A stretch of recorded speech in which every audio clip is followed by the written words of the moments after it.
देखिए, आप लोगों को हम क्लास 11th में आज तीसरा चैप्टर का पहला टॉपिक है जिसका नाम है सहवाल। इसका नाम क्या है? सहवाल।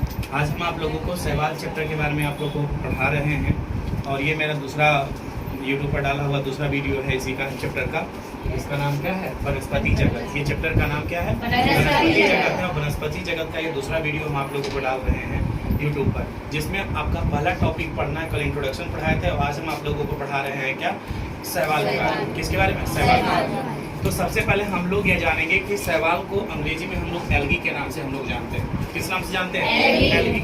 और एल्गी को हम किस में रखा गया? तो पादप जगत में रखा गया है, जिसको हम लोग वनस्पति जगत के नाम से हम लोग जानते हैं। दूसरी चीज हम लोग यहाँ पे कहेंगे कि सहवाल को अंग्रेजी में क्या कहते हैं? एल्गी कहते हैं। तो ये बात आती है कि सहवाल के अध्ययन को क्या कहा जाएगा? तो फाइकोलॉजी के नाम से हम लोग जानते हैं। सहवाल के अध्ययन को क्या कहेंगे? फाइकोलॉजी कहते हैं।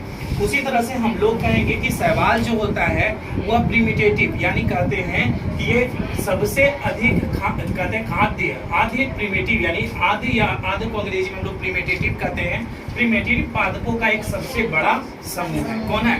पादप में सहवाल का एक सबसे बड़ा समूह के रूप में ये गिनती में आता है, जिसका नाम है सहवाल। दूसरी चीज बात है, आप हम लोग कहते हैं कि सहवाल की लगभग कितनी जातियां हैं? तो सहवाल की लगभग 20,000 जातियां हैं। कितनी जातियां हैं? 20,000 जातियां हैं। और यह सहवाल जो है वह पाया कहाँ जाता है? तो प्रायः नम्र भूमि में पाया जाएगा, अलवणीय जल या लवणीय जल, या फिर वृक्षों की छाल पर, चट्टानों पे पाया जाता है, या कछुए पे भी पाया जाता है। तो कछुए पर जो पाया जाएगा उसकी कछुए के जो ऊपरी सतह होती है उस पर पाया जाता है, तो उसका कौन सा सहवाल कहेंगे ये आगे हम बताएंगे।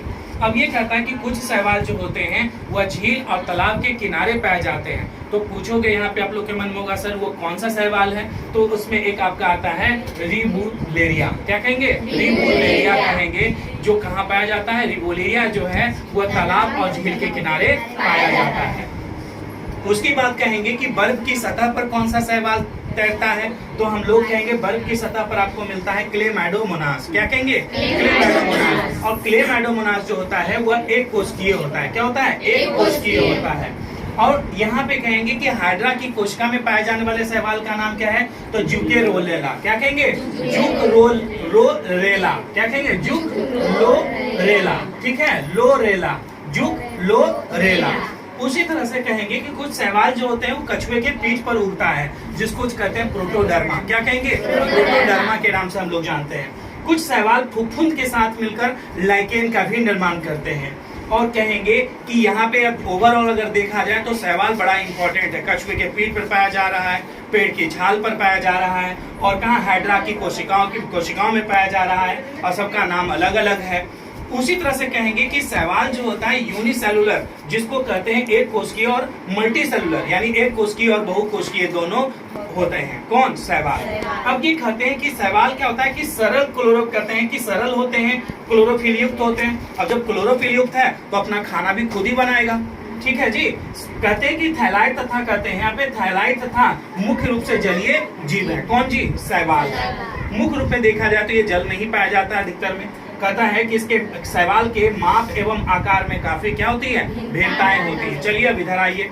कहता है कि बॉलबॉक्स कहता है कॉलोनियल होता है। बॉलबॉक्स का आकार कैसा होता है? कॉलोनियल होता है। तो ये भी आप पूछ सकता है एग्जाम में कि यहाँ पे सहवाल का या सहवाल में बॉलबॉक्स जो सहवाल है उसका आकार कैसा होगा? तो क्या कहेंगे? कॉलोनियल होगा। और यूलोथ्रिकस जो होगा और स्पायरोगारा, ये दोनों जो होता है यूलोथ्रिकस और स्पायरोगारा, ये कैसा होता है? तो तंतुमय होता है। कैसा होगा? तंतुमय होता है। एल्वा कहता है एल्वा बहुकोशिकीय होते हैं। एल्वा क्या है? बहुकोशिकीय है। केल्प सहवाल विशालकाय होते हैं। सहवाल स्वपोषी होते हैं। स्वपोषी मतलब अपना खाना खुद बनाएगा। उसी तरह से कहते हैं कि सहवाल को 3 समूह में बांटा गया है। सहवाल को कितने समूह बांटा गया? 3 समूह में बांटा गया है, जिसका नाम है क्लोरोफैसी, थियोफैसी, रोडोफैसी। याद हो गया? क्लोरोफैसी, थियोफैसी, रोडोफैसी। इसी तरह से कहेंगे क्लोरोफैसी का सामान्य नाम कहते हैं हरा सहवाल। उसी तरह से कहेंगे थियोफैसी को सामान्य नाम में कहेंगे भूरा सहवाल। उसी तरह से कहेंगे रोडोफैसी को सामान्य नाम में कहेंगे लाल सहवाल। अब ये कहता है कि क्लोरोफैसी में प्रकाश संश्लेषी वर्णक के रूप में एक अन्य वर्णक का एक सामान्य वर्णक जो पाए जाते हैं वो कहा जाता है। तो क्लोरोफैसी में कहेंगे ए और बी आपको वर्णक के रूप में पाया जाता है।